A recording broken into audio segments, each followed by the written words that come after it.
Chapter 25 Damonna Kasar of Ahmednagar Speculations Amar Leela.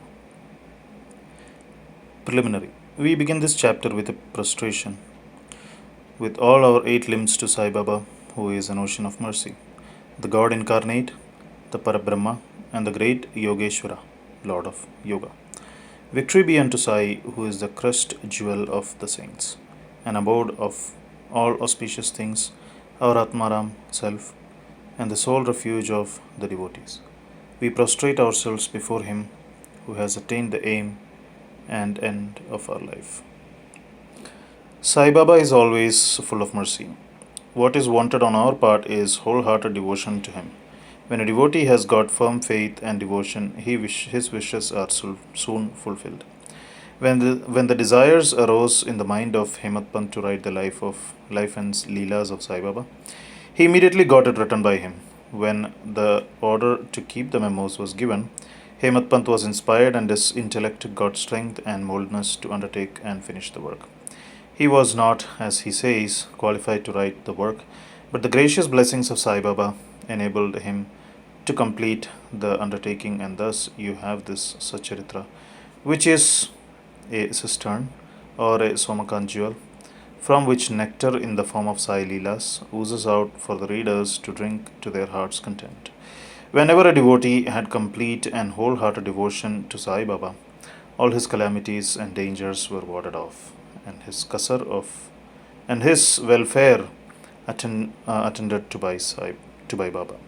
The story of Damodar Savalaram Rassane Kasar of Ahmednagar, now of Pune, alias Damu Anna, illustrating the above statement, is given below. Damu Anna.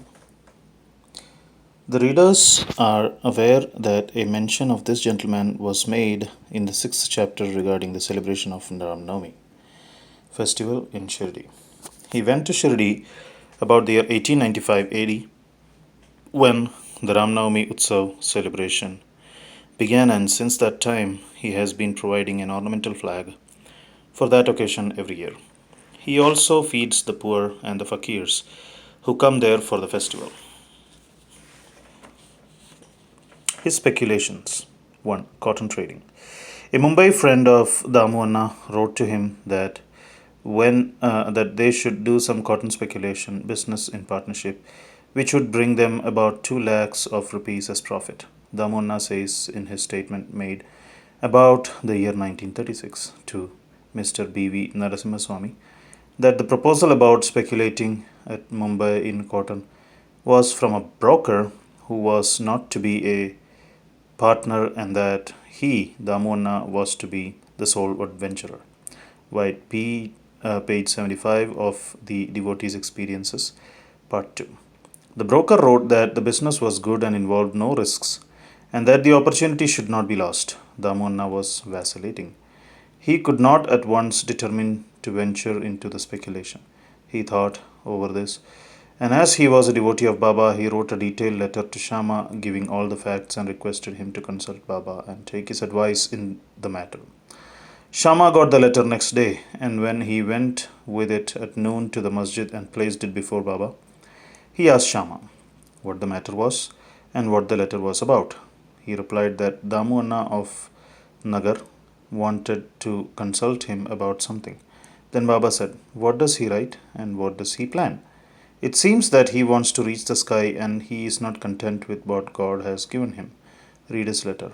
Shama then said, "The letter contains what you've just said. O Deva, you sit here calm and composed and agitate the devotees, and when they get restless, you draw them here, some in person and others through letters.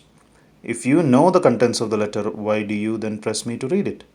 Baba said, "O Shama, read it. I speak at random, and who believes me?" Then Shama read the letter, and Baba heard it attentively and said feelingly, "The Seth, Damu Anna, has gone mad. Write to him in reply that nothing is wanting in his house. Let him be content with the half loaf bread he has and not bother himself about lakhs." Shama sent the reply which Damu Anna was anxiously waiting for. After reading it, he found that all his hopes and prospects about lakhs of rupees as profit were dashed to the ground. He thought that he had done a mistake by consulting Baba. But as Shama had hinted in the reply, that there was always much difference in seeing and hearing, and that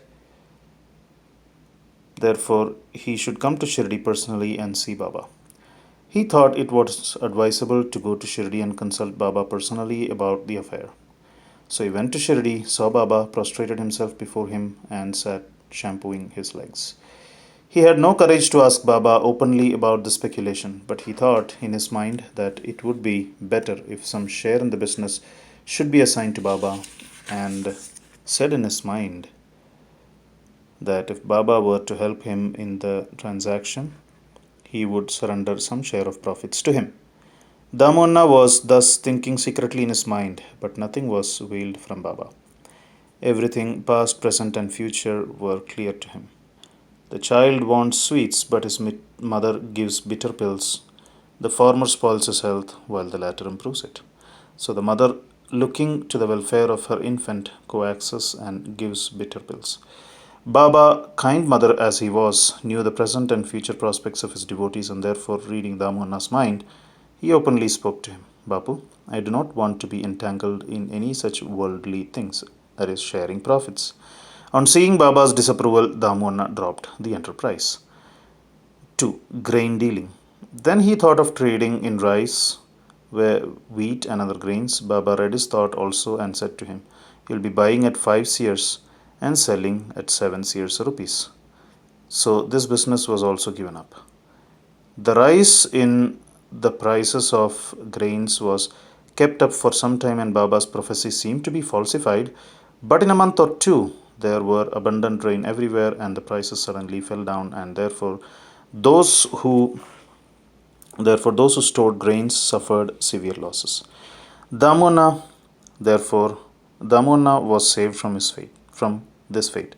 Needless to say that the cotton speculation, which was conducted by a broker with the help of another merchant, also collapsed with severe loss to the adventurers. After seeing that Baba had saved him from two severe losses in cotton and grain speculations, Damona's faith in Baba grew stronger, and he remained a true devotee of Baba till his passing away. Amar Leela, Mango Miracle. Once a parcel of about 300 good mangoes was received at Shirdi. It was sent from Goa by one Mamladar named Raleigh to Sai Baba in the name of Shama. When it was opened, all the mangoes were found to be in a good condition. They were given to Shama's charge, and only 4 were retained and placed in a kolamba pot by Baba. He said, these 4 fruits are for Damohanna. Let them lie here. This Damohanna had 3 wives, although to his statement mentioned above, he had not 3 but 2 wives only. He had no issue. He consulted many astrologers and himself studied astrology to some extent, and found that as there was a Papi, inauspicious planet, in his horoscope, there was no prospect of any issue to him in this life. But he had great faith in Baba. When he went to Shirdi 2 hours after the receipt of the mango parcel for worshipping Baba, he said, though other people are looking for the mangoes, they are Damias. He whose they are should eat and die. Damohanna, on hearing these words, was first shocked. But on Malsapati, a Shirdi devotee, explaining to him that death meant the death of the ego, and to have it at Baba's feet was a blessing. Damohanna said that he could accept the fruits and eat them, but Baba said to him, do not eat yourself, but give them to your younger wife. This Amar Leela, mango miracle of 4 mangoes, will give her 4 sons and 4 daughters. This was done, and in due course it was found Baba's words turned out true and not those of the astrologers. Baba's speech established its efficacy or greatness while he was living in the flesh, but did the same even after his passing away.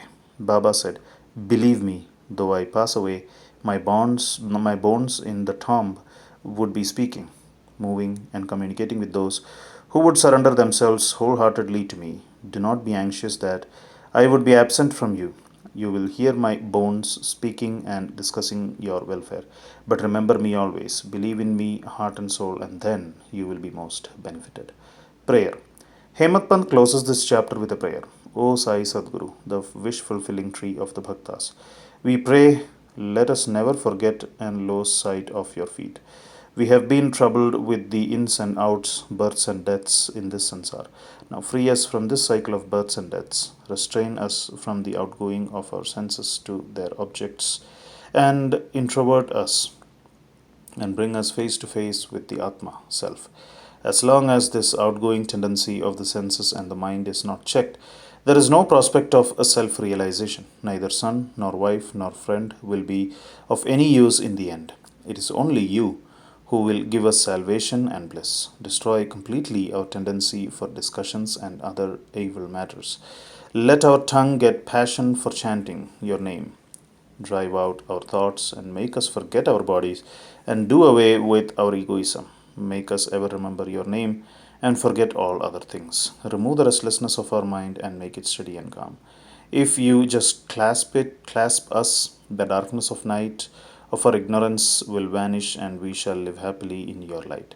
That you made us drink the nectar of your Leelas and awakened us from our slumber is due to your grace and our store of merits in past births. Note: In in this connection, the following extract from the Amunna's statement mentioned above is worth perusal. Page 76. Once, when I sat at his feet along with many others, I had two questions in my mind, and he gave answers to both. 1. There are so many crowding to Sai Baba. Do they all get benefit from him? To this he replied orally, Look at the mango tree in blossom. If all the flowers become fruit, what a splendid crop it would be. But do they? Most fall off either as flowers or as unripe fruits. By wind, etc., very few remain. 2. The second question was about myself. If Baba were to pass away, how hopelessly adrift I would be, and how am I to fare then?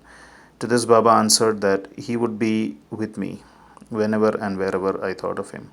That promise he had kept up before 1918 and has been keeping up after 1918. He is still with me, he is still guiding me. This was about 1910-11 when brothers separated from me and my sister died, and there was a theft and police inquiry. All these incidents made me very disturbed. When my sister died, my mind was much upset. I did not care for life and enjoyments. When I went to Baba, he pacified me with his upadesh and made me eat a feast of Puran Poli at Appa Kulkarni's house. There was a theft in my house. A 30-year-old friend of mine stole my wife's jewel box, including her auspicious nath, that is nose ring. I wept before Baba's photo. The next day, the man returned the jewel box and asked for pardon. Bow to Sri Sai, peace be to all.